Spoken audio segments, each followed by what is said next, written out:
मैं मरूंगा नहीं, मैं मरूंगा नहीं। अब कलेक्टर साहब के सामने मरूंगा, वहीं बैठूंगा मैं धरने पे। है जीवन में बिखर गो, देखू तो देखा प्रशासन ने सस्पेंड कराओ उनसे, फांसी पे लटकाओ उनको ऑफिस के सामने लिस्ट ले जा रही, जनता ने भी ले जा रही तुम्हें। दोस्तों, मैं कलेक्टर ऑफिस जाकर खुदकुशी कर लूंगा, मुस्लिम वोटर्स के नाम काटने पर मजबूर किया जा रहा है। ये मैं नहीं कह रहा हूं, ये एक ऐसे बीएलओ कह रहे हैं जिनको मुस्लिम वोटर्स के नाम काटने के लिए मजबूर किया जा रहा है, जिन्होंने खुली चुनौती जो है वो चुनाव आयोग को दे डाली है। ये कहा है कि मैं कलेक्टर ऑफिस जाकर खुदकुशी कर लूंगा। सोचिए साथियों, एसआईआर के नाम पर जिस तरीके से लगातार देश भर के अंदर प्रोपेगेंडा चलाया जा रहा है, उस प्रोपेगेंडा अब किसी से छुपने वाला नहीं है। और मुख्य चुनाव आयोग गणेश कुमार जी, आपके खिलाफ जो एफआईआर कोलकाता पुलिस ने रजिस्टर्ड की थी, मैं समझता हूं कि कोलकाता पुलिस को उस पर अब कार्रवाई करनी चाहिए और गणेश कुमार को सीधा सलाखों के पीछे पहुंचाना चाहिए। क्योंकि सोचिए, आखिर इतना प्रेशर कौन डाल रहा है? किसने इनडायरेक्टली प्रेशर डालने का काम किया है बीएलओ पे? जो बीएलओ ये कह रहे हैं कि मैं खुदकुशी कर लूंगा। कोई अपनी जान इतनी आसानी से नहीं देता है। जान देने का मतलब ये होता है कि वो बिल्कुल इंसान की आखिरी स्टेज है। ये कोई नई बात नहीं है। आपका चैनल पीआरबी ने पहले भी कई स्टोरी दिखाई है जिसमें 40 तक बीएलओ की मौतें होने की खबरें आई है साथियों। ये लेकिन इस खबर ने तो तमाम लोगों को झुंझोड़ कर रख दिया है। इसकी वीडियो भी लीक हुई है, वो वीडियो भी आपको दिखाऊंगा साथियों। ये खबर जो मैंने आपको पढ़कर सुना है, ये बोलता हिंदुस्तान के एक्स के हैंडल पर डला है। उसमें लिखा है कि मुझे मुस्लिम वोटर्स के नाम काटने पर मजबूर किया जा रहा है। बीएलओ कीर्ति कुमार इस व्यक्ति का नाम है। इन्होंने साफ कहा है कि मैं अब खुदकुशी कर लूंगा। क्या इस अगर ये व्यक्ति खुदकुशी करता है, कौन इसकी जिम्मेदारी लेगा? और हाँ, क्यों जिम्मेदारी लेंगे? ये गणेश कुमार तो इतने बेशर्म व्यक्ति है जिन्होंने 40 मौतों की जिम्मेदारी नहीं ली, तो आखिर इनकी क्यों लेंगे? कोई बात नहीं, ये कह रहे कर लूंगा, वो ये सोच रहे हैं कि कर ले तो ठीक है, कोई फर्क नहीं पड़ता है। ना चुनाव आयोग पे फर्क पड़ता है, ना पूरे मुख्य चुनाव आयोग पे, इलेक्शन कमीशन पे, सरकार पे कोई फर्क नहीं पड़ता। किसी की जान जाती है चली जाए, बीएलओ रहे ना रहे, किसी और बीएलओ की बहाली कर लेंगे, कोई फर्क नहीं पड़ता। लेकिन साथियों, देश के एक व्यक्ति, एक ऐसे जिम्मेदार व्यक्ति जो पूरा चुनाव कराने में सहयोग करते हैं इलेक्शन कमीशन का, जिसका नाम बीएलओ है, वोट की पर्ची बनाना, किसका वोट बना है नहीं बना है, क्यों नहीं बना है, किसी के वोट में करेक्शन कराना, ये तमाम काम बीएलओ करते हैं। लेकिन बीएलओ के कंधे पर आखिर ऐसी कौन सी बंदूक तानी जा रही है जिसकी वजह से बीएलओ को कहना पड़ रहा है कि हम खुदकुशी कर लेंगे? साथियों, खबर क्या है? खबर एक और निकल कर आई है। जी न्यूज इंडिया की वेबसाइट पर अपडेट है। खबर लिखा है कि बीजेपी में आपत्तियों से टूटा हिंदू बीएलओ। बीजेपी में आपत्तियों से टूटा हिंदू बीएलओ, 470 मुस्लिम वोटर्स का नाम काटने के दबाव पर दी आत्महत्या की धमकी। 470 मतलब 470 वोट तो वैसे ही चुरा लेते, क्या ही जरूरत पड़ी थी किसी बीएलओ को वोट काटने की धमकी देने की? लेकिन वो व्यक्ति अगर अपनी जान देने के लिए तैयार है, तो इससे साफ पता चल रहा है कि भाजपा के लोग किस तरह की चोरी कर रहे हैं। यानी कि भाजपा के लोगों ने पिछले 2023 में जो एक कानून, एक बिल पास किया था, प्रधानमंत्री मोदी द्वारा जो बिल पास कराया गया था सदन के अंदर, कि कोई भी मुख्य चुनाव आयोग रहेगा उस पर किसी तरह की कार्रवाई नहीं की जाएगी।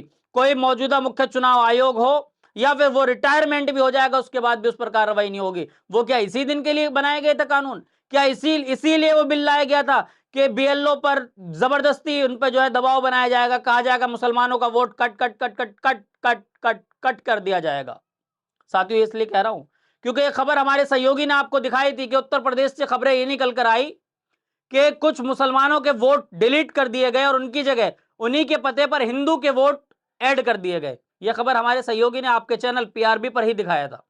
तो साथियों, मैं जानना चाहता हूं कि आखिर इतना दबाव क्यों बनाया जा रहा है बीएलओ पर? अब जो बीएलओ की वीडियो है, उसी बीएलओ की वीडियो जो बीएलओ ये कह रहे हैं कि मैं आत्महत्या कर लूंगा, मुझ पर जबरदस्ती प्रेशर बनाया जा रहा है मुसलमानों के वोट काटने का, उस वीडियो को शेयर करते हुए कांग्रेस की नेत्री है जिनका नाम सुप्रिया श्रीनेत है।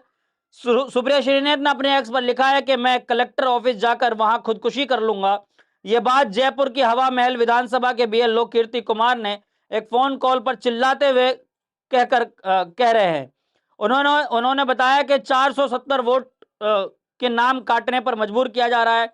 उनका यह आरोप है कि मुस्लिम वोटर्स को निशाना बनाया जा रहा है, जबकि उन्होंने इन सब वोटर्स का सत्यापन कर लिया है। हवा महल एक मुस्लिम बहुल्य विधानसभा क्षेत्र है जहां से बीजेपी के नफरती बाल मुकुंद आचार्य, वो चुटिया वाला बाबा देखा होगा आपने, वो एमएलए हैं वहां पर। राजस्थान में कम से कम 3 बीएलओ की मौतें हो चुकी है, जिसमें काम का दबाव और एसआईआर के तरीके पर सवाल उठ रहे हैं। ये वीडियो शेयर करिए सुप्रिया श्रीनेत ने। आप साथियों इस वीडियो को देखिए, शायद आपको सुनकर ये समझ में आ जाएगा कि नहीं ये सच्चाई है। बहुत सारे बीएलओ ने जो अपनी जो है वो मौत से पहले चिट्ठियां लिखी, कई बीएलओ ने अपनी मौत से पहले जो चीजें लिखी वो तमाम आपको बताने जा रहा हूं। पहले आप इस वीडियो को देखिए जो सुप्रिया श्रीनेत ने अपने एक्स पर पोस्ट किया है। सुनिए इस वीडियो को आप। मैं मरूंगा हूं नहीं। अब कलेक्टर साहब के सामने मरूंगा, वहीं बैठूंगा मैं धरने पे। है जेल में बिखर गो, देखू तो देखा प्रशासन ने सस्पेंड कराओ मुन से, फांसी पे लटकाओ मुन। उनको ऑफिस के सामने इंजेक्शन ले जा रही हूँ, जनता ने भी ले जा रही हूँ मैं। जी हाँ साथियों, आपने इस वीडियो को सुन लिया। अब आपको क्या लग रहा है कि क्या इसके अंदर जो गुस्सा, जो नाराजगी भरी हुई है इस बीएलओ के अंदर, कीर्ति कुमार के अंदर, वो कहां तक ठीक है? क्या सरकार की कोई व्यक्ति नौकरी कर रहा है तो क्या वो देश के साथ गद्दारी कर ले? इनका यह मानना है। मैं समझता हूं कि किसी व्यक्ति द्वारा अगर किसी भी समुदाय का, भारत के एक व्यक्ति का अगर नाम कटवाया जा रहा है तो मैं समझता हूं कि देश के साथ गद्दारी है। और मैं समझता हूं उन लोगों पर देशद्रोह का मुकदमा लगना चाहिए जो लोग इन पर इस तरह का दबाव बना रहे हैं। देशद्रोह एनएसए जैसा मुकदमा लगना चाहिए, क्योंकि देश के साथ खिलवाड़ है। भाई देश के एक नागरिक को एक वोट डालने का अधिकार है, और तो कोई अधिकार नहीं है उसके पास। एक वोट डालने का अधिकार है, अगर आप वो मत का अधिकार भी छीन रहे हैं इसका मतलब आप देश से गद्दारी कर रहे हैं। देश के साथ, देश के प्रति आप गद्दार हैं। आप आखिर मैं समझता हूं कि आज देश के अंदर प्रधानमंत्री हो, गृह मंत्री हो, ये तमाम लोग जितने भी हैं, जो सांसद है, प्रतिनिधि है, इन तमाम लोगों को आखिर वोट के अधिकार से चुना जा रहा है।